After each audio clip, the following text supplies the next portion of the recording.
Makanya kalau ada orang yang bilang makan harus tepat waktu, jam sekian, itu hanya teori saja, bukan pembuktian.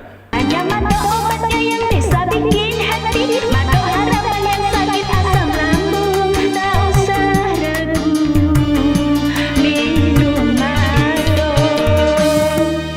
Obat asam lambung, minum madu sensasinya langsung minggat. Tubuh langsung sehat, tanpa kamu kerja berat rasa cemas. Ada madu jadi senang. Asam lambung sembuh total. Bismillahirrahmanirrahim. Assalamualaikum warahmatullahi wabarakatuh. Salam sehat bersama SJ. Kita ketemu lagi di sini. Sebelum kami lanjutkan, silahkan subscribe bagi yang belum subscribe supaya Anda tidak ketinggalan berita-berita dari kami. Kali ini kita akan membahas masalah waktu makan yang baik. Nah, selama ini kita nggak tahu karena ada alasan antara sakit asam lambung, sakit mah, atau sakit GERD. Ini diakibatkan karena kita tidak teratur dalam waktu makan atau sering dinyatakan terlambat makan. Nah, terlambat makan sebenarnya tidak membuat penyakit. Banyak contoh kita puasa itu 1 bulan juga tidak ada masalah untuk ke penyakit.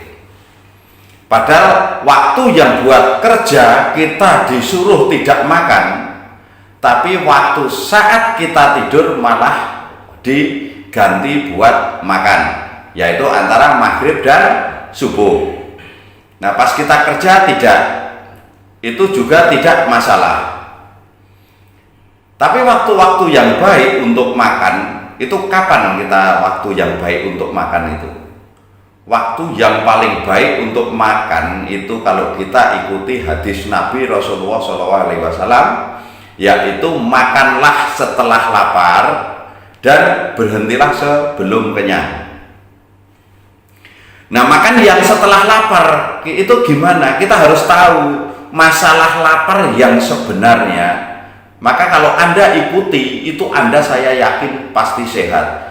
Tapi namanya manusia, asal pengen makan dianggapnya lapar. Selama ini yang diketahui seperti itu. Terus badan gemeteran dianggapnya juga lapar. Itu juga seperti itu. Sedangkan orang gemeteran belum tentu lapar. Nah, lapar yang sebenarnya itu seperti ini. Kalau kita kalau mau makan, kok seumpama di rumah itu lauknya nggak cocok dengan selera kita, berarti kita cuma pengen makan tapi belum lapar. Antara pengen makan dan lapar ini berbeda. Tapi kalau kita kok ada lauknya apa seadanya, maksudnya ada lauknya itu apa adanya di ruang makan itu, dan kita kalau memang sudah lapar, udah pasti makan, nggak perlu milih-milih lauk. Kalau kita masih milih lauk, berarti kita belum lapar. Ini kalau kita ingin mengetahui tentang lapar. Nah, di dalam makan ini juga, supaya kita juga bisa dapat pahala makan itu. Makan bisa mengakibatkan dosa, juga bisa mengakibatkan penyakit, juga makan bisa berpahala. Dan tidak mengakibatkan penyakit, justru menemukan kesehatan. Nah, itu ya lakukan seperti tadi itu. Makanlah setelah lapar, berhentilah sebelum kenyang. Insya Allah Anda pasti diberikan kesehatan yang sempurna. Karena masalahnya kenapa?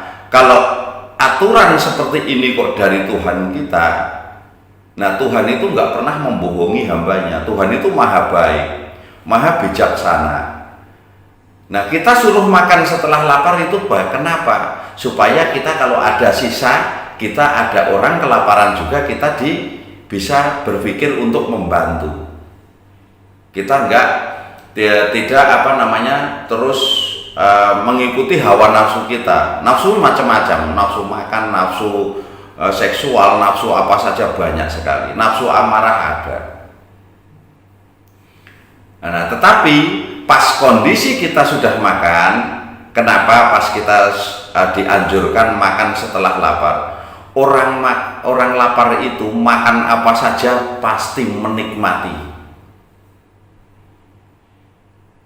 pasti rasanya enak sekali. Itu orang lapar.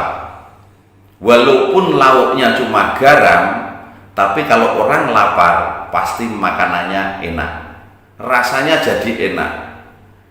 Tapi Anda disediakan lauk yang sangat enak-enak menurut orang-orang zaman modern sekarang ini, tapi Anda belum lapar, malas untuk makan. Tapi saat lapar itu tadi, mungkin daging agak basi aja masih nikmat sekali. Nah, terus disuruh berhenti sebelum kenyang, kenapa?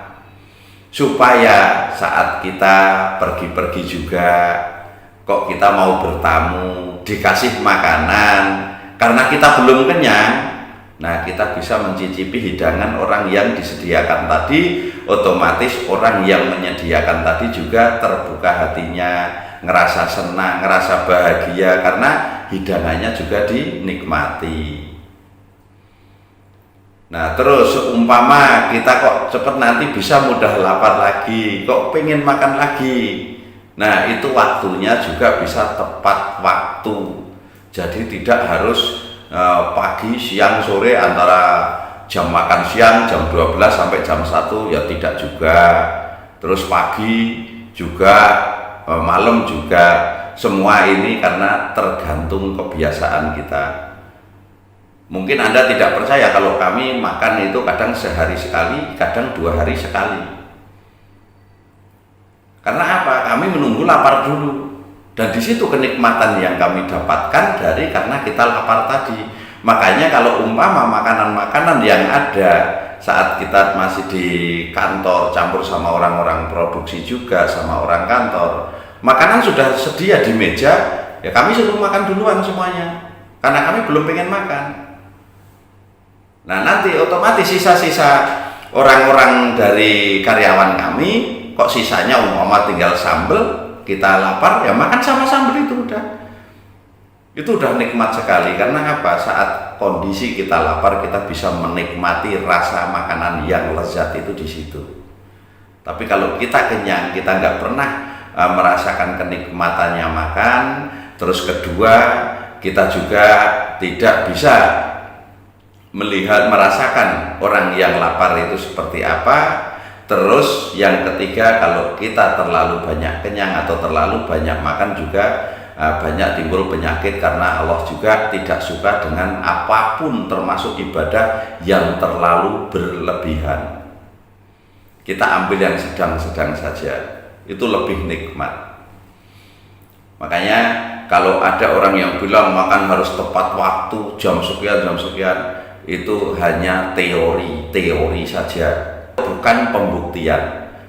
Karena apa? Terlambat makan katanya bikin sakit. Contohnya kita lihat orang bertapa sampai setahun nggak makan, kuat, nggak apa-apa, dan nggak penyakitan. Karena semua yang kita lakukan, kalau kita niatnya untuk kebaikan, ya kita akan diberikan kebaikan. Tapi kalau kita sudah terbiasa, kalau terlambat makan nanti saya sakit mah, bisa jadi saat terlambat makan langsung kita sakit mah betulan. Nah, kita dari sini kita bisa ambil hikmahnya. Makanya kalau kita sudah bisa makan nikmat, kita punya sisa sedikit, bantu orang-orang yang sedang kelaparan itu, maka merasakan rezeki dari kita juga. Orang-orang yang kita bantu juga akan merasakan nikmatnya makanan itu tadi. Kita bisa memberi kenikmatan kepada orang lain, kita bisa memberi kebahagiaan kepada orang lain. Itu makanya kita dianjurkan makanlah setelah lapar dan berhenti sebelum kenyang.